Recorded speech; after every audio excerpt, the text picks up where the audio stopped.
The moment was so quiet it felt unreal. I had been tapping away at my computer like any other Tuesday morning, lost in spreadsheets and half-finished coffee, when he came. A man in a sharp suit stepped through the office doors, and as he walked toward me, the usual office chatter faded out, leaving a silence that draped around us like a thick fog. He stopped right in front of my desk, pulled out a neatly folded manila envelope, and cleared his throat with the practiced air of someone who had done this 1,000 times. "Olivia Grant," he said, his voice low and professional. But there was something in his tone, something cold and final, that prickled up the back of my neck. "You have been served." My heart froze. Time seemed to stand still. I stared at him, my fingers numb as I reached out and took the envelope, not even sure what I was touching. The words echoed around in my head, each one falling like a hammer. Served? Served with what? The moment I cracked the seal, my whole life seemed to pour out of that envelope. Divorce papers. The end of my marriage to James, spelled out in black and white, each legal phrase another blow. It felt like the walls of the office were closing in around me, the room spinning. I could see people staring, catching glances at my stricken face. Their murmurs and whispers blended into a single, suffocating wave of noise.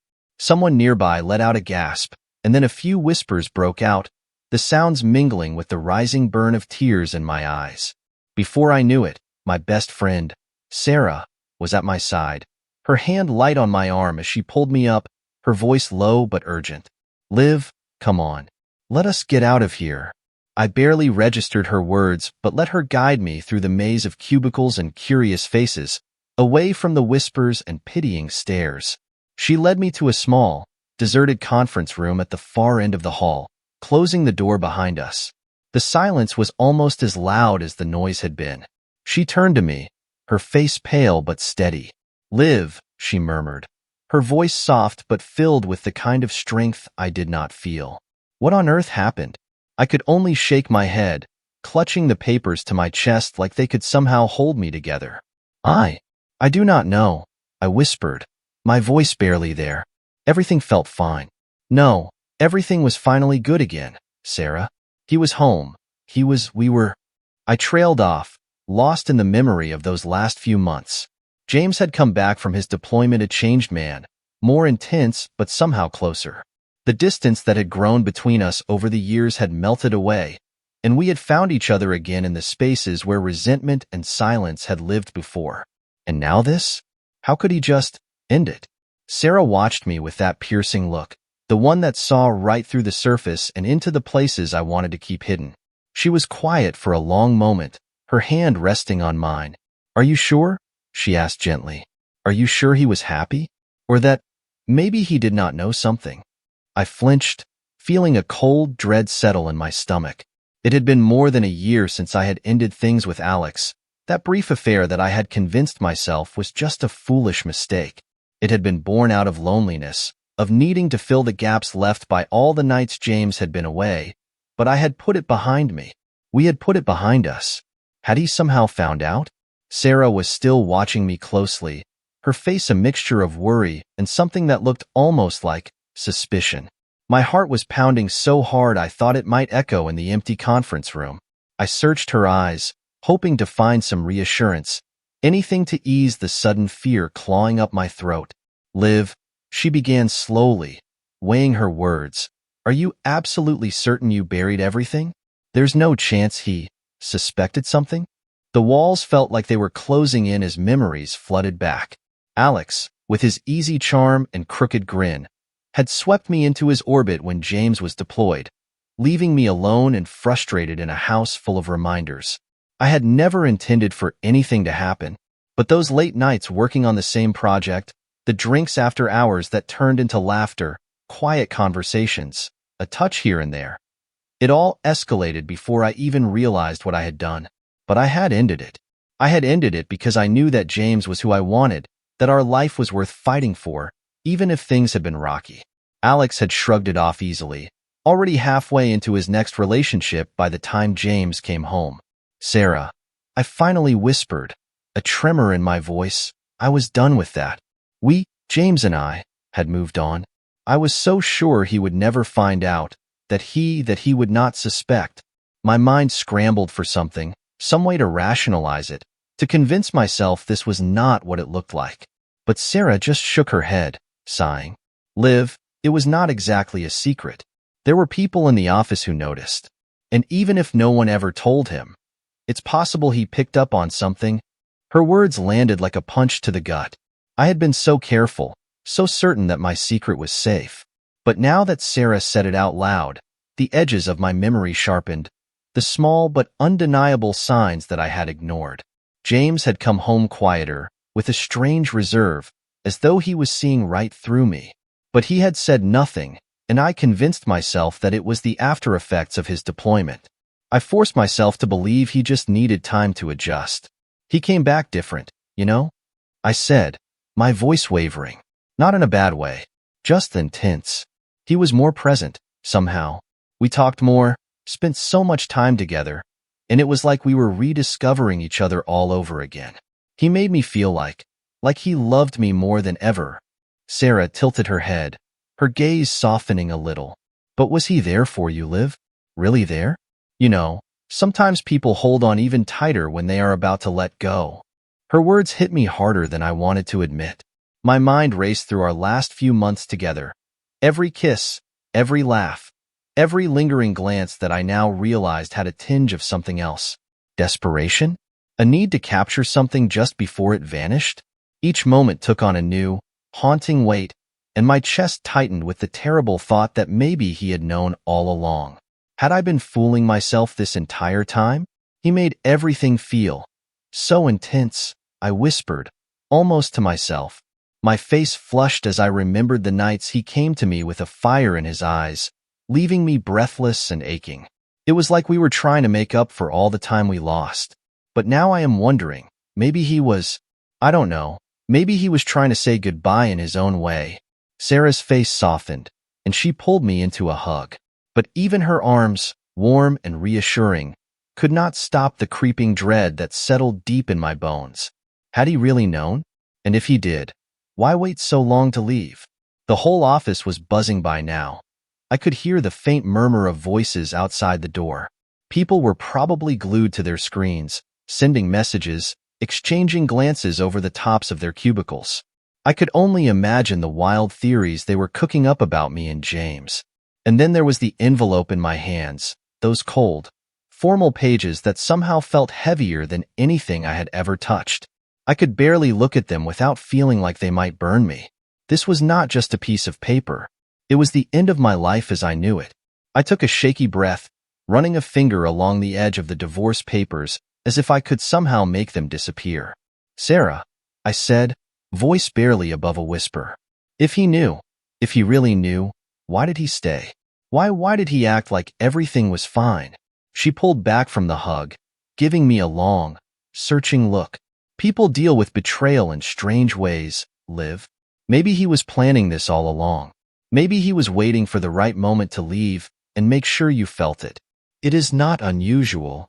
The words stung, but deep down, I knew she was right. James had always been methodical. He could not even pick a new set of tires for his car without researching every possible option. If he was planning to leave me, he would not do it impulsively. No, he would wait, make his move only when he was sure it would hit me the hardest. But there was something else gnawing at me, a question I did not dare ask but could not shake. What if he never really forgave me? What if he just pretended? Sarah's face hardened, her eyes narrowing as if she were carefully picking her next words. Then he probably spent every day looking for proof, something to make sure he was right about you.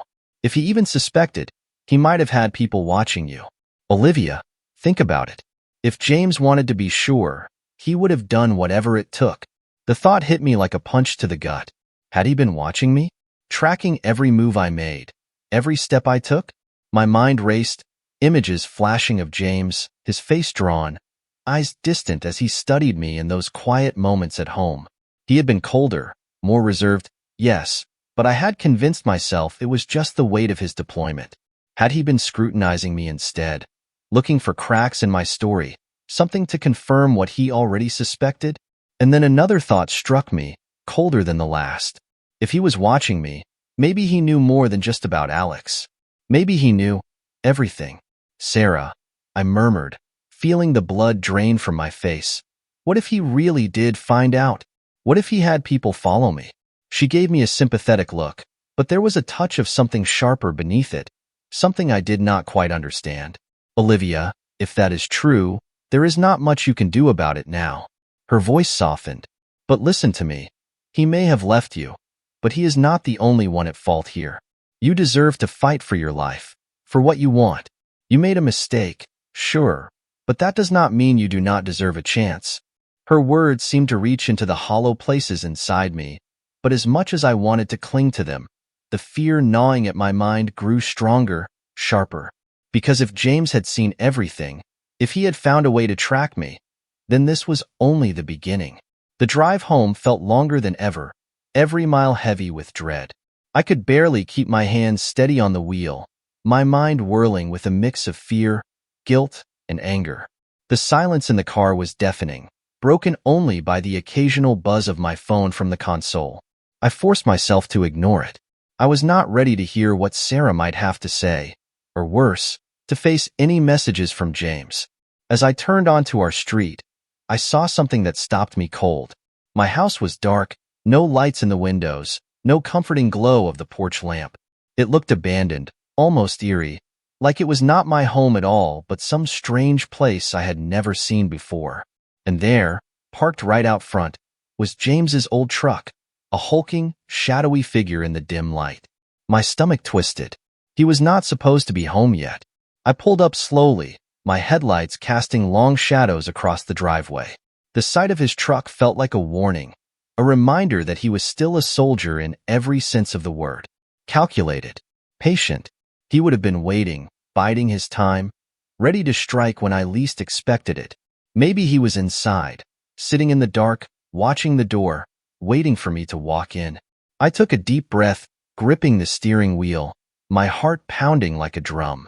My fingers hovered over the ignition, torn between leaving and facing him. But I could not just run. Not from this. Not from him. If he was inside, I needed to know why he had done this, what he wanted from me, what he planned to do next. The front steps creaked under my weight as I approached the door, the envelope with those divorce papers clutched against my chest. I pushed the door open, stepping into the darkened hallway, my eyes scanning the shadows.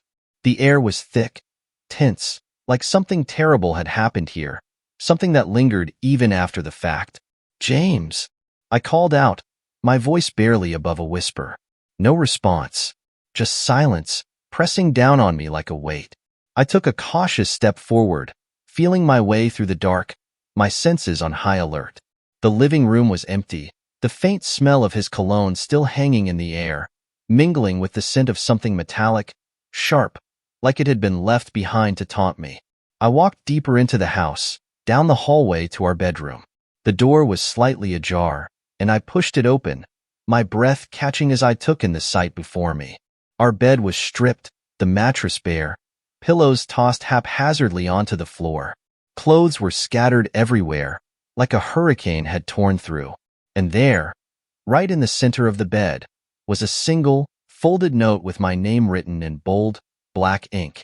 My hands shook as I reached for it, my mind racing through every possible explanation, every awful possibility.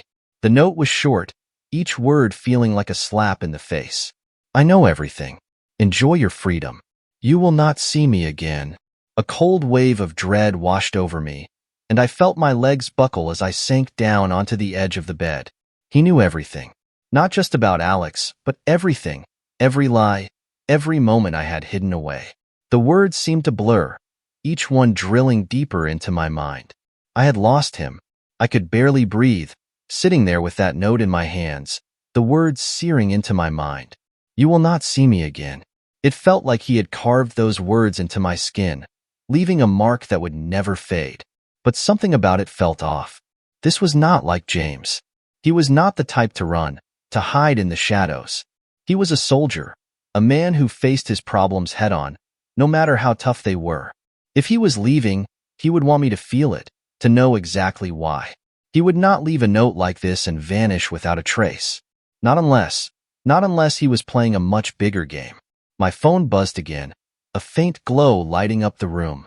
I reached for it, hoping for some kind of message from him, something to make sense of this.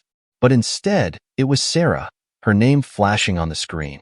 I let it ring out, not ready to hear whatever she had to say. The house felt too quiet, too still, as if it were holding its breath. I got up, feeling like I was moving through water, heavy and slow. I walked back down the hallway, half expecting to see James's figure lurking in the shadows. But the place was deserted, each room empty, waiting. I stopped in the kitchen, leaning against the counter, the note still clutched in my hand. My mind replayed everything that had happened over the past year, every mistake, every moment I had tried to bury. And that is when it hit me, a memory I had almost forgotten. A few months ago, right before his last deployment, James had asked me to let him install a security system in the house. He said it was for my protection, that it would give him peace of mind knowing I was safe while he was gone. I had shrugged it off at the time, thinking he was just being overprotective. But now, standing here in the empty kitchen, I realized what he had really been doing. He had been watching me. I felt a chill run down my spine, cold and relentless, like ice in my veins. The system was still active. Every movement, every word I had spoken within these walls. He had probably recorded it all. He had known about Alex, about the nights I had spent alone, about every tear I had shed in the silence of this empty house. He had seen it all. I dropped the note on the counter, my hands shaking as I glanced around the room, trying to spot the cameras he had hidden. They could be anywhere, watching me even now, his silent, invisible eyes capturing every moment, every expression. I forced myself to take a deep breath, trying to shake the feeling that he was still here, still watching. But the knowledge that he had seen everything, known everything for so long, it was too much. I staggered back, clutching the edge of the counter as my mind raced through every moment we had shared. Every night he had come home and looked me in the eyes, pretending like nothing was wrong. My phone buzzed again, breaking through the fog of panic that had settled over me. It was Sarah, sending a message this time. "Liv, are you okay? Just heard something from Megan. James is gone. No one knows where he is." I stared at the message, my mind reeling. "Gone?" I typed back, my fingers trembling. "What do you mean, gone?" There was a long pause before Sarah replied. "Apparently, he cleaned out your accounts before he left. And Liv, I am so sorry to tell you this. He sent those photos, the ones with you and Alex. I do not know how many people he sent them to, but Megan said she got one in her inbox just now. So did half the office." The room spun, my breath catching in my throat. He had destroyed me. I dropped the phone onto the counter, its screen flickering off as I staggered back, feeling like the walls were closing in. My entire body went numb, a cold sweat breaking over my skin. James had actually done it. He had destroyed every part of my life with a single, calculated move. The reality settled over me like a fog, twisting every thought until all I could feel was dread. My hands shook as I glanced around the kitchen, panic mounting. If he sent those photos to Megan and the others, that meant everyone I knew, every friend, every colleague, had seen the worst of me. The guilt, the shame. It hit me all at once, a tidal wave that left me gasping for air. The phone buzzed again, jolting me from my thoughts. I hesitated, staring at it like it was a ticking bomb, but I could not ignore it. I picked it up, my heart hammering as I opened the new message. It was from Sarah again. "Olivia, people are talking. Megan said they're planning to call HR in the morning. They think you might get fired." I felt my legs buckle, the weight of her words pressing down on me. Fired? My entire career, the one constant that had kept me grounded through everything, was now slipping through my fingers. I could picture it, the whispers, the judgmental looks from my colleagues, the meetings behind closed doors where people dissected every detail of my personal life. And James, he had done all of this knowing exactly how much it would hurt me. He had not just left. He had gutted my life from the inside out, leaving nothing untouched. It was like he had planned it all, step by step, making sure that I would feel every ounce of betrayal, every scrap of shame. He had turned my own choices against me in a way I never could have predicted. Another message flashed across the screen, this time from an unknown number. My stomach twisted as I opened it, half expecting it to be another blow. You should be ashamed of yourself. I closed my eyes, unable to look at the screen any longer. He had not just sent the photos. He had turned everyone I knew against me, leaving me completely isolated, with no one to turn to. My parents, my friends, even the neighbors, they all had those photos by now. And the worst part? I knew that if I tried to explain, no one would believe me. They would only see the photos, the proof of my betrayal, the mistakes I had tried so hard to bury. I sank down onto the cold kitchen tile, clutching my phone, feeling the weight of everything crashing down around me. I was trapped in a nightmare that I had created, a nightmare that James had brought to life in the cruelest way possible. And then, in the thick silence, I heard it, a faint click, coming from the hallway. I froze, the hairs on the back of my neck standing on end. Was it him? Had James come back, here to witness the ruin he had wrought?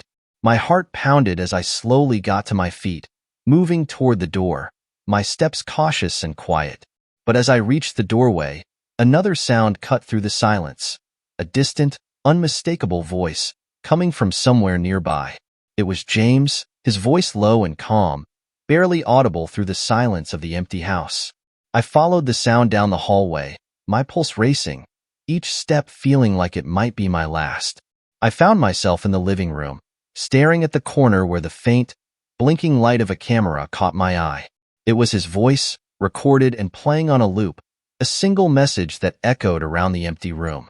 I know everything, Olivia, and I hope it was worth it. The message stopped, leaving only the sound of my own shaky breath in the room. The sound of his recorded voice lingered, filling the empty house with an icy presence that felt far too real. My hands clenched at my sides as I stared at the blinking light, my mind spinning with questions, fears, and a mounting anger that took me by surprise. James had wanted me to hear that message. He had wanted me to feel his presence, to remind me that he had been watching, waiting for the perfect moment to strike. But why go through all this trouble? Why the elaborate game, the careful planning? And then it hit me. He wanted me to be afraid, to wonder if he was still watching, still out there, waiting for me to fall even further. The silence pressed down on me, thick and smothering, until I could not stand it anymore. I stumbled to the front door, needing to get out, needing to escape the walls that seemed to be closing in with every passing second. I flung the door open and stepped outside, the cool night air washing over me, calming the panic that had taken hold. But even in the darkness, the devastation was there. Every neighbor's window seemed like an eye, watching, judging, knowing everything. My phone buzzed again, and I ignored it, no longer caring who was on the other end. I had nothing left to lose. I made my way to my car, slumping into the driver's seat, my hands gripping the wheel as I stared out into the empty street.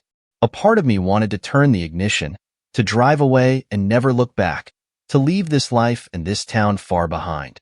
But I knew it was too late. James had made sure of that. My phone buzzed again, and this time, I glanced at it, a final message from Sarah flashing on the screen. I am so sorry, Liv. He sent the photos to your parents too. They called me. They're heartbroken.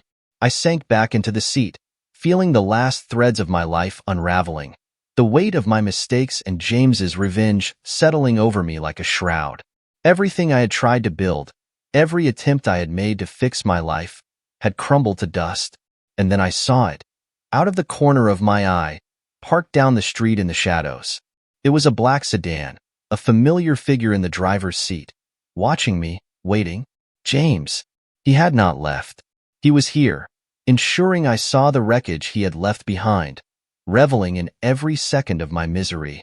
I opened the door and stepped out, the anger boiling over as I stormed toward his car, ready to confront him, ready to fight back. But as I reached the car, he just rolled down the window, his face calm, unbothered, a faint smirk playing at his lips. Was it worth it, Olivia? He asked, his voice as cold and sharp as a blade. I stopped, the words catching in my throat. I could only stare, the rage and guilt churning inside me, every response dying on my lips. He watched me for a moment longer, his gaze hard and unflinching, before he rolled the window up and drove off, disappearing into the night, leaving me standing alone in the darkness. The sound of his car faded, and for the first time, the weight of everything settled fully on my shoulders. He had won, and there was nothing left for me but the wreckage.